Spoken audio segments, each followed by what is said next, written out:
शहराची जी अतिक्रमण मोहीम सुरू आहे ही खऱ्या अर्थाने एक चिंताजनक आणि खेदनीय आहे। कारण आपण जर बघितलं असेल तर केंद्र शासनाने 2014 मध्ये स्ट्रीट वेंडर पॉलिसी लागू केली होती।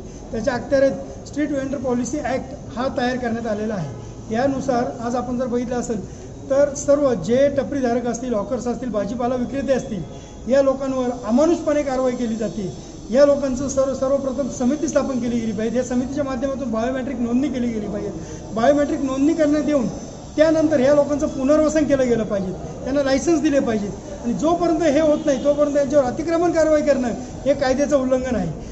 आज आपण जर बघितलं असेल तर ह्या कायद्यामध्ये सेक्शन 18 मध्ये तशी तरतूद करण्यात आलेली आहे की ह्या सर्व लोकांचं पुनर्वसन केल्याशिवाय त्यांच्यावर कुठल्याही प्रकारची कारवाई करण्यात येऊ नये।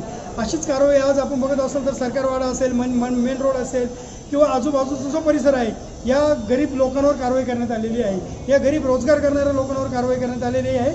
या कारवाईचा राष्ट्रवादी काँग्रेस पार्टीच्या वतीने तसेच नाशिक जिल्हा हॉकर्स युनियनच्या वतीने निषेध नोंदवण्यात येत आहे। खऱ्या अर्थाने आमची मागणी असणार आहे की तुम्ही सर्वांचं बायोमेट्रिक पद्धतीने सर्वेक्षण करा, त्यांची जागा त्यांना ठरवून द्या आणि जागा ठरवल्यानंतर कोण खरंच हॉकर्सवाले आहेत, कोण खरंच आहेत, त्यांची जागा ठरवून दिल्यानंतरच त्यांच्यावर अतिक्रमणाची कारवाई करा। कायद्यामध्ये तरतूद आहे की जर तुम्हाला त्यांच्यावर कारवाई करायची असेल तर त्या लोकांना, संबंधित लोकांना 30 दिवस आधी नोटीस बजावली पाहिजे।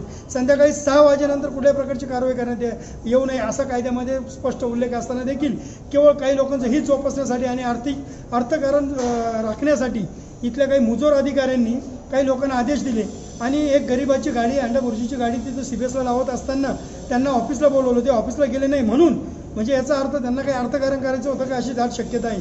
ते ऑफिसला गेलं नाही म्हणून त्यांची गाडी, त्यांच्या गाडीवरचे स्टूल्स, सामान, अंडे, त्याचप्रमाणे ट्रे वगैरे उचलण्यात आला। गाडी कशी वाचवली गरिबाने। परंतु आपण जर बघितलं असेल तर त्याच्याकडे पतविक्री प्रमाणपत्र हेच नाशिक महानगरपालिकेने दिलेलं आहे आणि हे पतविक्री प्रमाणपत्राचा अर्थ असा आहे की जर तुम्ही याला लायसन्स दिलेलं आहे तर तुम्ही त्याची काही पण चुकी असेल त्यासाठी नोटीस बजावणं गरजेचं होतं। नोटीस न बजावता डायरेक्ट त्यांच्यावर कारवाई करणं हे गैरकानूनी आहे। अशा प्रत्येक पद्धतीचा कारवाई केलेली आहे याचा निषेध राष्ट्रवादी काँग्रेस पार्टीच्या वतीने नोंदवण्यात आलेला आहे आणि हे नोंदवण्यासाठी आम्ही इथे निवेदन देण्यासाठी आलेलो आहोत। सकाळी 11 वाजता आमचे 10-15 लोक कार्यकर्ते इथे उपस्थित होते, परंतु इथे येणारे अधिकारी आपण जर बघितलं असेल तर अतिरिक्त अधिकारी, आयुक्त असतील किंवा त्या झगडे मॅडम असतील, ह्या सुमारे 2 ते 2.5 तास उशिरा आल्या। आम्हाला फिरवण्यात आलं। आम्ही आयुक्त साहेबांच्या कार्यालयात गेलो, आयुक्त साहेब नव्हते तर संबंधित अतिक्रमण विभागाचे जे पाटील साहेब आहेत त्यांच्या कार्यालयात आम्हाला बसवण्यात आलं। तिथे आम्हाला अर्धा तास बसून ठेवलं। आम्ही तिथे ठिय्या आंदोलन केलं तरी देखील त्याची दखल घेण्यात आली नाही। नंतर आम्हाला सांगितलं की चौधरी साहेबांकडे जायचं आहे। अतिरिक्त आयुक्त चौधरी साहेबांकडे गेलो असता त्यांनी देखील त्याला दाद दिली नाही, म्हणून आम्ही तिथं ठिय्या आंदोलन केलं। ठिय्या आंदोलन केल्यानंतर संबंधित विभागाच्या उपायुक्त असतील किंवा अतिरिक्त आयुक्त असतील, झगडे मॅडम आल्या।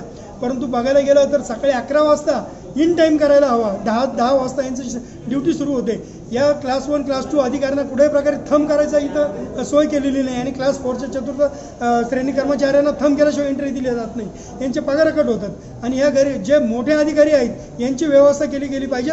सर्वात प्रथम आम्ही मागणी करतोय की यांनी इन टाईममध्ये इथे आलं पाहिजे। त्यांना जर कुठे व्हिजिटला जायचं असेल तिथे रजिस्टर मेंटेन केलं पाहिजे, रजिस्टरवर सही करून रजिस्टरवर कुठे काही चालली ते व्हिजिटचा टाईम लिहून मगच ऑफिसच्या कार्यालयाच्या बाहेर पडलं पाहिजे। ही नागरिकांची सनद आहे, मात्र याला हरताळ फासलं जातं। याचा आम्ही सर्वांच्या वतीने निषेध करतोय। जर याच्यावर लवकरात लवकर कारवाई झाली नाही आणि ही अतिक्रमणात आलेली कारवाई थांबवण्यात आली नाही त्याच्यापेक्षा मोठं जन आंदोलन आम्ही छेडण्यात येणार आहे आणि महानगरपालिकेच्या बाहेर उपोषणासाठी ही जोडी किंवा आमच्या सर्व महानगरपालिकेचे जे आमच्या हॉकर्स आमच्या अंतर्गत आहेत हे इथं बसल्याशिवाय राहणार नाही असा आम्ही इशारा देतो।